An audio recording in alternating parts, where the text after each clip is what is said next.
Let me ask you something real quick. Have you ever noticed how the same situation can either stress you out or suddenly just make sense? Oh, okay. Okay. Oh. The difference is how you look at it. This video is not about motivation. It's not about being positive. It's about changing your lens.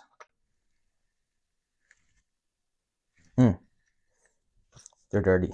It's about changing your lens. Same reality, different viewpoint. Here's what we're going to do today. We're going to walk through 12 perspective shifts, the kind that nobody teaches you and the kind that you usually learn after years of frustration. These are not feel-good quotes.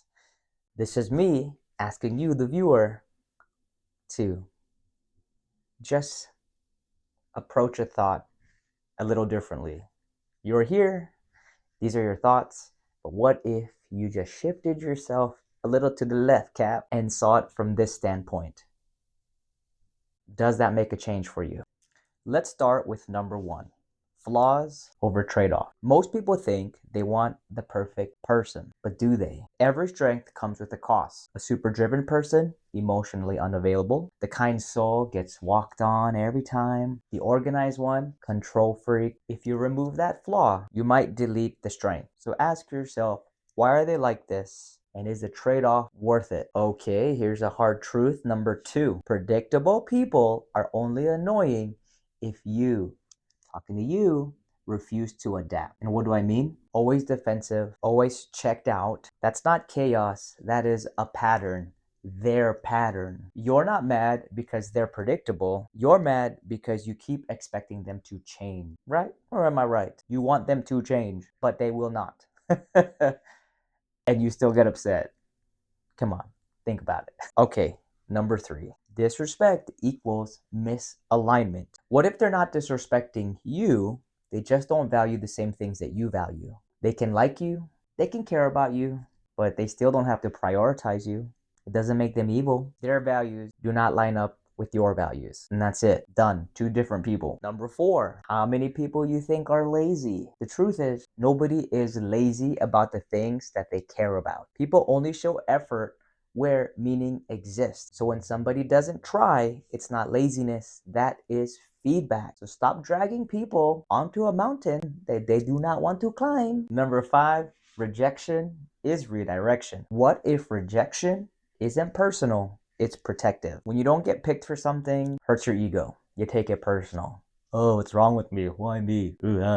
This wrong door could cost you years of your life because it was never meant for you. This person was never meant for you. The situation was not meant for you. So don't take it personal. Take it as a sign of protection, because at that moment, you can truly reevaluate if that was for you or if it wasn't. You now can move on to your next chapter. It's that simple. Take it as information processing. And what do I do next? I get it. I am this person. Number six. I hate conflict. But conflict is information. Conflict isn't the problem, avoidances. It tells us where boundaries are weak, where expectations weren't spoken, where resentment is forming. If you never argue, someone is swallowing their truth. I am probably the least confrontational person, but I don't think I'm a people pleaser. I think I just go with the flow, because I feel like some arguments are not worth fighting for because I don't find value in that. But if there's some shit that hits the fan and I need to speak up, I will. And that is something that I only learned with age. When you speak up, I think it's something that you do when it means something to you. But if you constantly speak up and you're constantly in conflict with everybody, for me, I think those words lose value. Just because you open your mouth and you're honest, honest outbursts all the time doesn't mean anything to me. It means that you can't control your emotions and you don't know how to process information and you just go from zero to crazy. There's this balance that you need to have in order for your words to have value. This is another one that applies to me. Number seven, Criticism is one of the hardest things I think I've had to deal with growing up, but on a perspective shift, criticism is calibration. Not all criticism deserves your attention, but some do towards your growth. So take what is useful, discard the noise. Defensiveness blocks evolution. Number 8, feeling behind, but shifting it to being early. Who decided that you were late to anything? I'm not talking about a party. I'm just talking about certain chapters in your life. The part where you decide to work out and decide to change who you are physically, going towards starting your business or going on a trip that you've been delaying, and you see all of these people on social media living their best lives. Comparison ignores timing.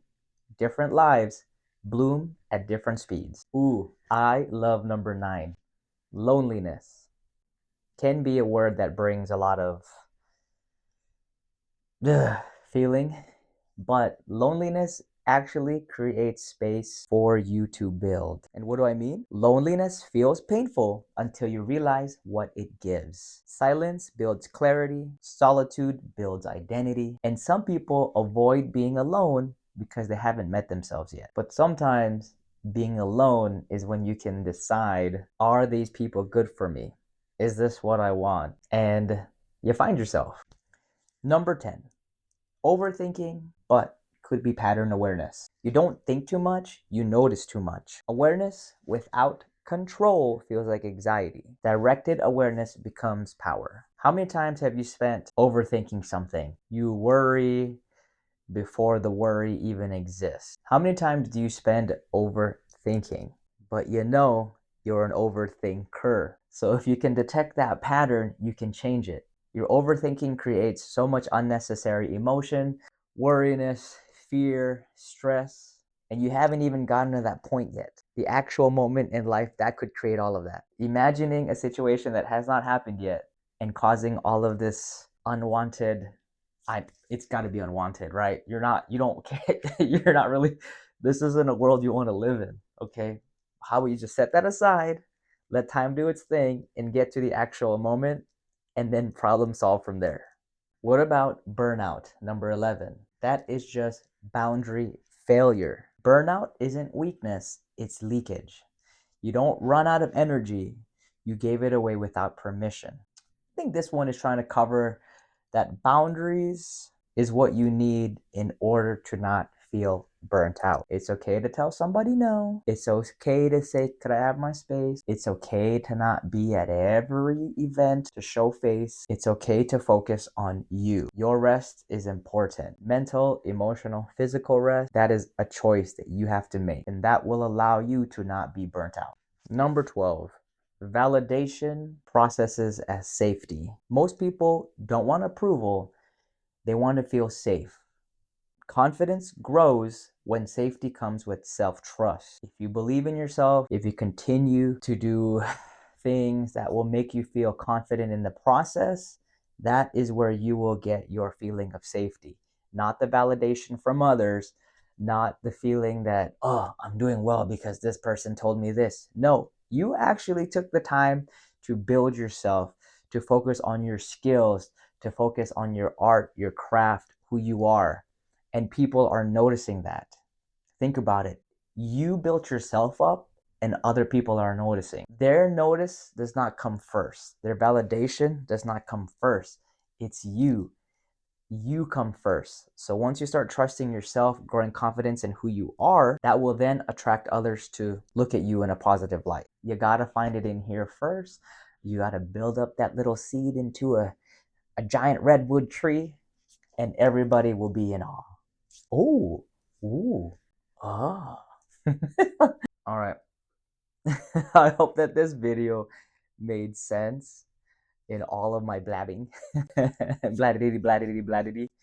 But it's truly a perspective shift. We get so strung up on our own thoughts and who we are, and it's developed over time. And I'm not saying that those are not valid, but in order for us to grow as people, I think we have to challenge our thought process a bit and really see it from a different viewpoint, because that could help us develop into a different person, a person who we know we can be, and a person that could take us to our next chapter. So you don't need to change the world. You need to just change the lens you're using, because your perspective changes everything and your peace does too.